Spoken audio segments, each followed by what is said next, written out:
when you ask that kind of question, where did you meet Corey? I remember distinctly. I don't remember the day of the week or anything, but I remember there was this guy walking down the street, and he's quite handsome, and he's got his dog, and I'm thinking, I'm new to the neighborhood, I have a dog, maybe I should meet some of my neighbors, and I meet this delightful person, and I see him every single day, and he always has something positive to share, and we start talking about his business, we start talking about, our lives, and next thing you know, I meet his beautiful wife, and I think of them as family now. It's just amazing. I mean, we have loved every time we are in the presence of Corey and Debbie, but Corey was the first one we met, him and his dog Dollar. The nonprofit organization, that was really, we were always fascinated because I love anything to do with business, and a nonprofit is something I didn't know anything about, so I was fascinated by how everything worked. And then when I found out about the mission and about the goals and the desires and the dreams, I thought, I want to know more. And as luck would have it, Corey asked us if we would be interested in coming to one of his concerts. I will never forget that experience. That first concert, I'll try not to cry. You can't describe it. I mean, I'll try. My husband grew up near Bardmore Elementary. So he and I went to a concert at Bardmore, and to see the children and the teachers and the administration before the concert, during and after, what a complete transformation. Some of the children kind of looked a little sad, until the concert. Some of them were so excited they could hardly contain themselves, and then the concert, they just got even more excited. And the message, needless to say, made me cry. I remember crying all the way home. I'm trying not to cry today. It was so heartwarming because in corporate America, being far removed from an elementary school or middle school, except for your own children, life is very different today. These children that Corey is reaching out to need all the encouragement they can get. What's going on just in our community, but in society as a whole, requires much more inspiration, much more leadership than when I was growing up, or even when I was raising my children.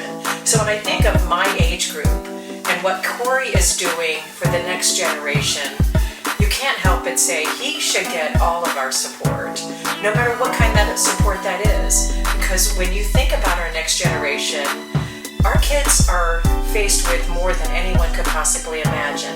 Yes, they may come to school, they may come to a concert, and they may be very sad. A great deal of depression is going on today, and we see these kids light up for music. Music is their love language. It's what speaks to them, and it's not just a boom, boom, boom kind of music. The words inspire you to be a better student. They inspire people to be a better person, love, peace, and happiness. Yeah, those may be words, but when you put it into a tune, I'm not a big rapper. I don't like rap music, but I love Corey's rap music because it's sending a message of hope.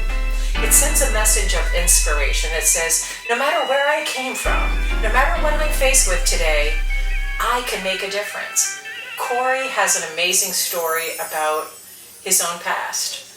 And when you hear that, he is a walking testament to what he's trying to inspire in other kids. And yeah, times are different even from when he was going to school. But when you think about all the obstacles today, two working parents, everybody's stressed about, the economy or, violence. And there's just so much, child abuse, depression, all those things that you read about in the news. These children are dealing with very differently than when I was a kid.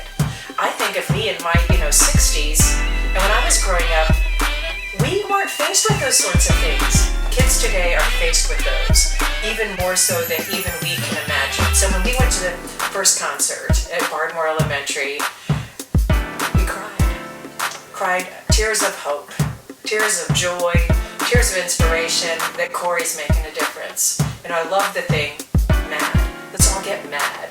Make a difference. Corey gets mad. He doesn't get mad in the not negative sort of way, but he's making a difference. Little bit by little bit by little bit, with each concert, with each child, with each interaction, with each rap, with each song that he writes from the heart. What would you be hesitant about? The only thing that I could say that what could possibly make an administration hesitant? Because it would be fun. Well, that wouldn't be a hesitant, right? Would it be inspiring? Well, that wouldn't be a deterrent.